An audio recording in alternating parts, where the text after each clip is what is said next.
Me këtë postim të bërë më datë 4 maj në rrjetin e tij social Facebook, Gjingjoni, kandidat për deputet i Partisë Demokratike, akuzonte 5 zyrtar socialist se ishin të implikuar në blerjen e votës dhe i bënte thirrje drejtësisë të vepronte. Policia e Lezhës nisi fillimisht hetimin kryesisht në lidhje me deklaratën publike, por më pas 5 zyrtarët e Partisë Socialiste, Denis Pervathi, Eraldo Smaçi, Paulin Gjergji, Emerian Lazari dhe Rigels Nicaj e kallëzuan Gjingjonin për shpifje. Tashmë gjyqtari që kërkon një vend në kuvend do të hetohet në gjendje të lirë për shpifje.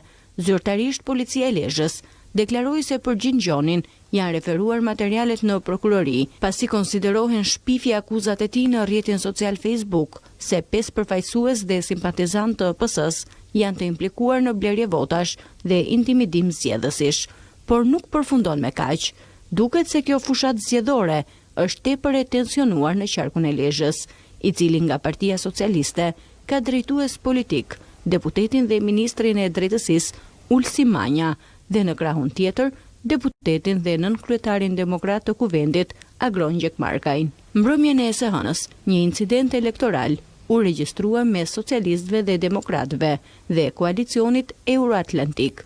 Në incident janë përfshirë nënkryetari i Bashkisë Lezhë, Fatjon Zefi, drejtori i OSHE-s në Lezhë, Andi Marku, të dy nga PS, Gjingjoni nga PD dhe Eduard Ndocajn nga Partia e Lulzim Bashës. Zefi ka kallëzuar në polici se për motive që lidhen me fushatën elektorale është penguar me automjetin e tij që të lëviz në fshatin Kolsh. Opozitarët i kanë akuzuar personat me pushtet se kanë dashur të blejnë vota dhe se në makinën e tyre ka pasur materiale zgjedhore. Kryetari i Bashkisë së Lezhës, Pirin Dreu, tha se opozita po bën provokime të qëllimshme. Për këtë rast, policia procedoi në gjendje të lirë një mbështetës të opozitës, një 38 vjeçar për akuzat prishje qetësisë publike, pengimi i qarkullimit të mjeteve të transportit dhe kanosje apo dhunim ndaj pjesëmarrësve në zgjedhje.